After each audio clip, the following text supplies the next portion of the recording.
MJF no-shows AEW fan event and could miss tonight's Double or Nothing. A former AEW champion backstage at this week's Dynamite for the first time in months. Bryan Danielson names his dream Forbidden Door opponents. And your questions answered. Hello and welcome to What Culture Wrestling here with the Solo Sunday News with myself, Andrew Ballard. Hope you're well on this Sunday. Be sure to like, comment, subscribe, all of that generic good stuff that I have to say at the beginning of every video. But most importantly, I hope you're having a great Sunday. Whatever you've got planned for your Sunday, whatever you've done with your Sunday so far, I hope it goes super cool. I hope it was better than my Saturday because my boys Wrexham got, yeah, let's just say that we won't be going to the playoff final, should we say, for anybody with an interest in football. But wrestling, we're here to talk about wrestling. Before we get into the wrestling news, I should say there are 3 interviews that should be up by the time you're looking at this. If not, they'll be up shortly on our YouTube channel, What Culture Wrestling, for AEW Double or Nothing. The good man himself, Mr. Adam Wilborn, has talked to William Regal, and I got a chance to sit down and have a natter with Ricky Starks. First time I spoke to Ricky in a couple of years, and also with Jamie Hayter, which is a really fun chat. So go and check those out if you haven't already. Like I said, they're either up now or they'll be coming up shortly before Double or Nothing, which is this evening. And one person who may not be at Double or Nothing is Maxwell Jacob Friedman. Now, this is a huge story because sometimes on a Sunday, especially a Sunday before a pay-per-view, it can be a bit quiet on the Sunday news. But this is there's not much to talk about today, but there is one massive story, and it is that MJF missed a meet and greet yesterday. Not just missed a meet and greet, but no-showed is the word being bandied around. Now, the story was first broke by Kelly Fuller over at bodyslam.net, where AEW was hosting just your standard meet and greet event that you have before a pay-per-view on a pay-per-view weekend. And MJF was advertised to be there. MJF was supposed to be there. There was a spot aside for MJF to be there, but Max did not turn up. Now, this seems to be a very serious situation, which that sounds far too formal for a Sunday morning. This seems to be a very serious situation. Who even talks like that? Clearly me on a Sunday. But yeah, no, MJF was not there. AEW tried to contact him, could not get a response. Now, Fightful Select have updated on this to say that MJF is physically fine, so there's nothing to worry about in that regard.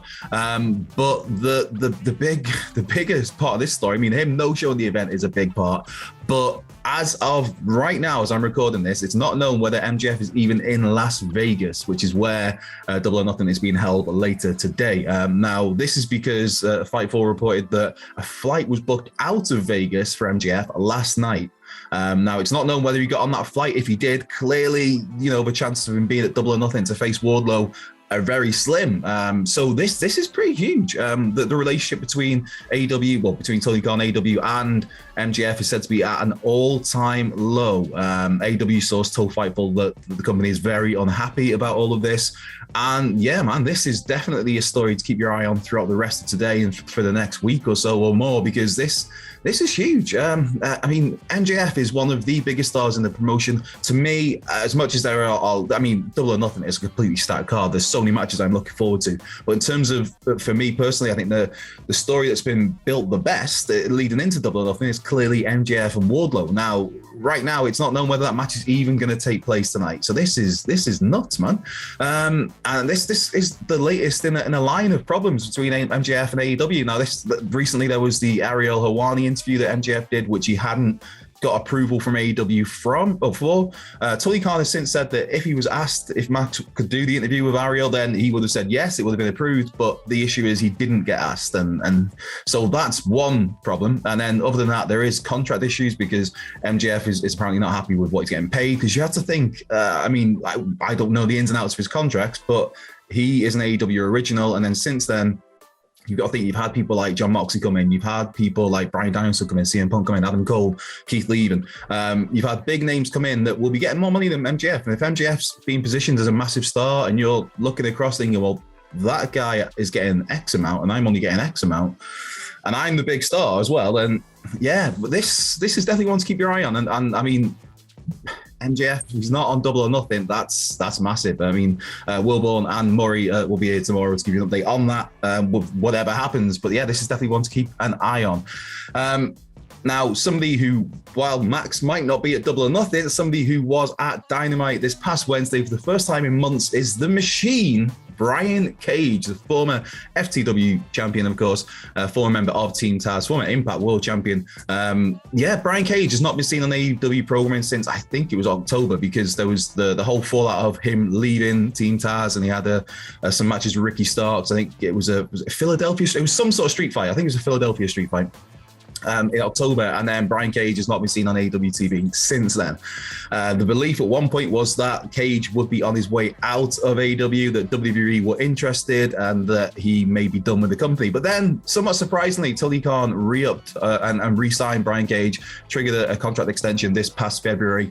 And then since then, while he hasn't appeared on AEW programming, Brian Cage did resurface at Supercard of Honor last month, April, where he was part of, what's the name of it? I'm trying to think. It's just Tully Blanchard Enterprises. I'm sure it's just Enterprises. But yeah, Tully Blanchard's new faction that's kind of appeared then and hasn't been seen since, because Ring of Honor, who knows when we're going to see a Ring of Honor program again. I mean, we will at some point. I'm looking forward to seeing what they do with Ring of Honor. But yeah, the point being that Cage has not been seen anywhere in a mainstream level since Supercard of Honor, and then before that, it was back in October for AEW. I mean, he has been working indie shows throughout all of this, so it's not like there's been any major injury issues. The guy's been working on a regular basis, just not where we can see him widely available. I mean, obviously, there's various shows through Fight that he's appeared on, but in terms of on national TV, on international TV, but yeah, it's not known what Brian Cage is doing at Dynamite, whether it was just the case of he was visiting because he was in the area, or maybe he was there to talk about creative ideas going forward.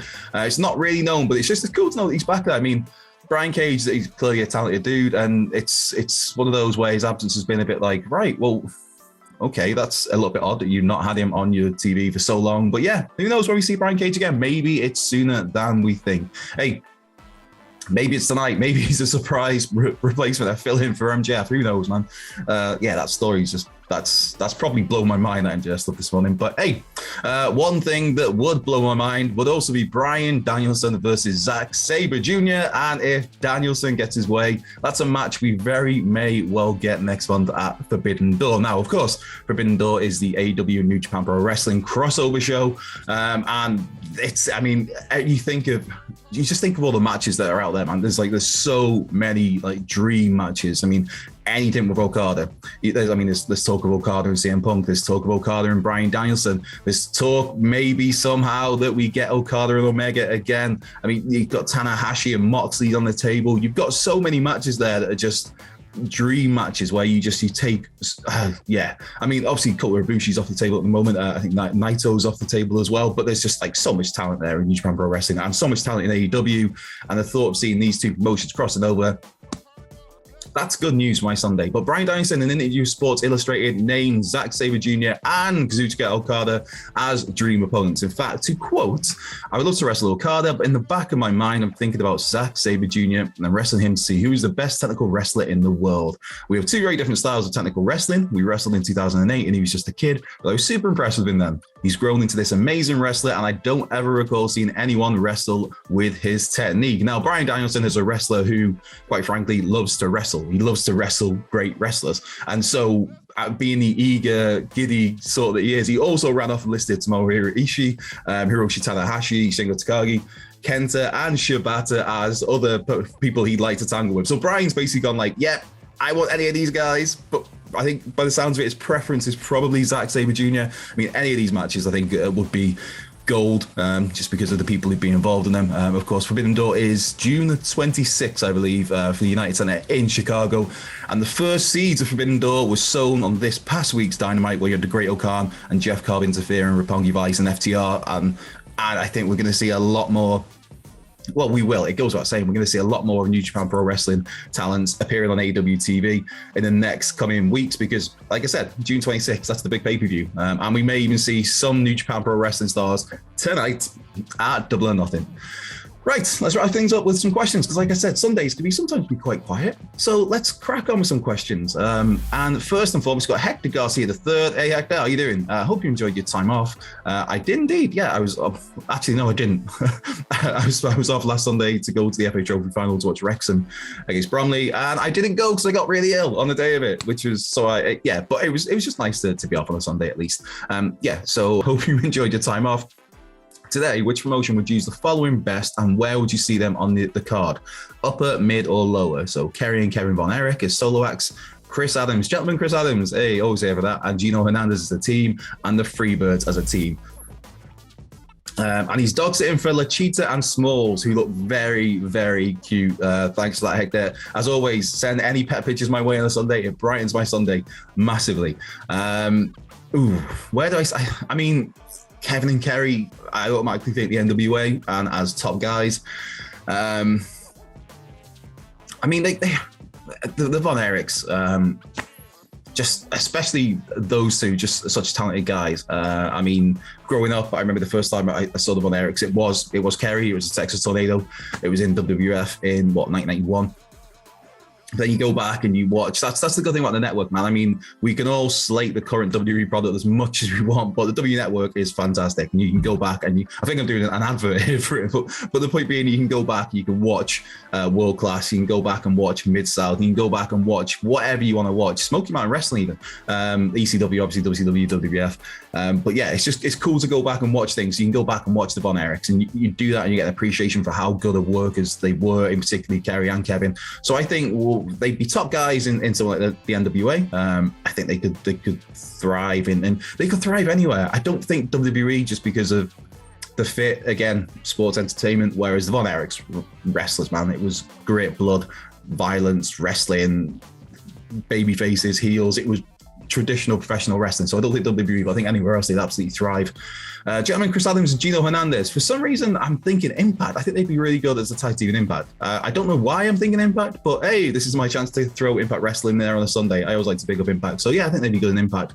But again, that'd be a team that could work anywhere. And I think you could see them easily as like one of the top teams in Impact. And the Freebirds. Now, the Freebirds for me, I think that AEW would be a natural fit for the Freebirds, because AEW clearly loves factions, clearly loves trios, and by the belief is that we're going to get trios titles introduced sooner rather than later. So yeah, whichever version of the Freebirds you're having, I think they would absolutely succeed in AEW as a three. I mean, if you wanted to break them off into just a standard tag and singles, then they'd be fine as well. But yeah, I think hopefully that answers your question, Hector. Thanks again.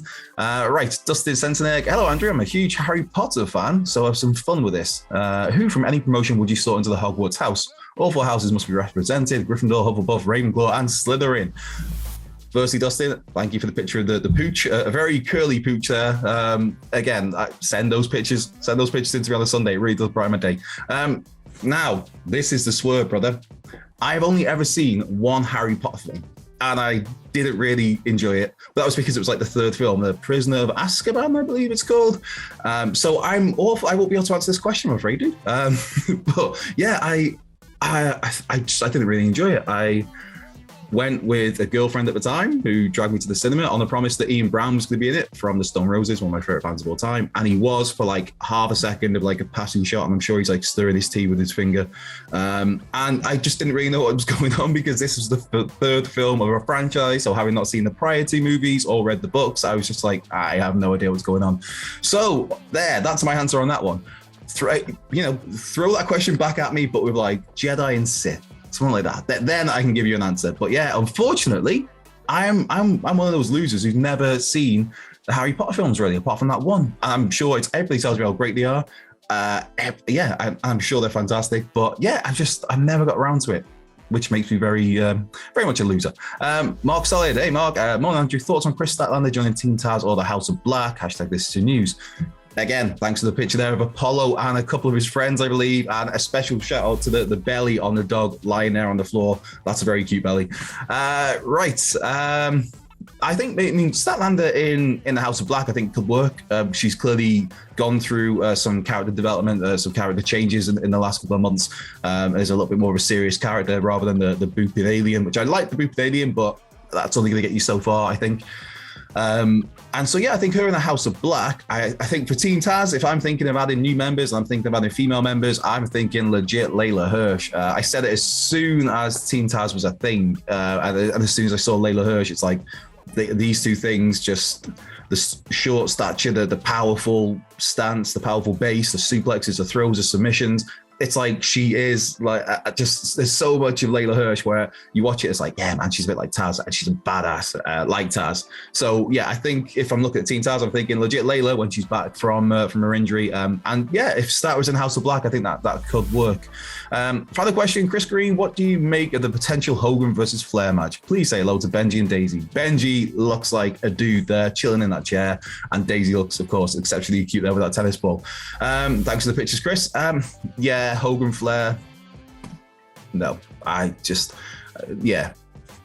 In case you missed this story, I should probably caveat that obviously Ric Flair's having his last match at Starcast, and it was at one point in time said to be, I think it was Flair and FTR against Ricky Steamboat and the Rock and Roll Express. The Rock and Roll Express themselves, to be fair, on their farewell tour. Let's see how long that lasts, because those guys, they're never going to hang it up. And I'm kind of all right with that. But with Ric Flair, it's like, I've got no interest in this. Ricky Steamboat has said that he turned it down because he doesn't want his legacy to be tarnished. He wants people to remember the Jericho matches that he had however many years ago. And so now the latest story is that it might be Hulk Hogan in that spot instead of Ricky Steamboat. Hulk Hogan teaming with, which way around was it? With the Rock and Roll Express to go against FTR and Flair. To me, I've got no interest in it. I just, no. I mean, obviously, Hulk Hogan and Ric Flair are two, in terms of professional wrestlers, are two of the biggest names of all time.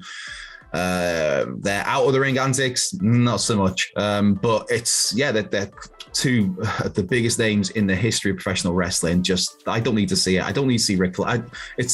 To me, it's like, I don't think anyone would pay for these matches. Like, I would not pay to watch Ric Flair. If he was in my local town in Wrexham wrestling, I wouldn't go and watch this Ric Flair. Unfortunately, as bad as that might sound, just no interest in that at all. But the event's sold out. The match is sold out. So what do I know? I don't want to see him getting into the ring in the condition he's in and the shape he's in with the health issues he's had. I just think it's not worth the risk. And Hulk Hogan, yeah. I was gonna say, yeah, no. I was gonna say something then, but I'd have to be bleeped out and edited, and I don't want to make too much work for editor Ryan on this Sunday morning. But yeah, man, balls to Hulk Hogan. That, I'll say that bit. Just no interest in that dude. Even as a kid, it was like, nope, never the Hulkster. It was always the Ultimate Warrior, Bret Hart, and the British Bulldog back then. And then obviously you go on to learn that the Ultimate Warrior is a massive piece of trash. But hey, as a kid, I didn't know that. It was all about the rope shaking and the tassels, and obviously the Macho Man Randy Savage. So yeah, no interest in Hogan, no interest in Flair, but the match is going to happen seemingly. I don't know. We'll see how that goes. But hey man, it's Double or Nothing weekend. Let's talk about the good stuff. That is, of course, tonight. You can watch it on Fight. I don't know why I'm promoting it like I'm promoting it. Like, yeah, watch it on Fight TV. But we do have some interviews that we did through Fight TV. As mentioned, myself got to speak to Ricky Starks and to Jamie Hayter, and Adam Wilborn got to speak to William Regal. So they're either on our YouTube channel right now, or they'll be on shortly later in today. So be sure to check those out. And that's about it for this Sunday. Thanks again for your questions. Hopefully it's been a cool video for you. Be sure to like, subscribe, comment, yada, yada, yada. Have a great Sunday, whatever you're doing, whatever you've done. I hope it goes really well. Be sure to follow us at What Culture WWE on Twitter. Follow me if you want. I can't promise it's going to be entertaining, at Culture Left Peg on Twitter. Have a great Sunday, and I will catch you possibly next weekend, although I am currently booked off for next weekend. Hey, I booked off the playoff final, which we've now not got to the playoff final, Wrexham, so I'll probably be here anyway. So yeah, have a great rest of your week. Wilborn and Murray be here tomorrow. I'll catch you soon.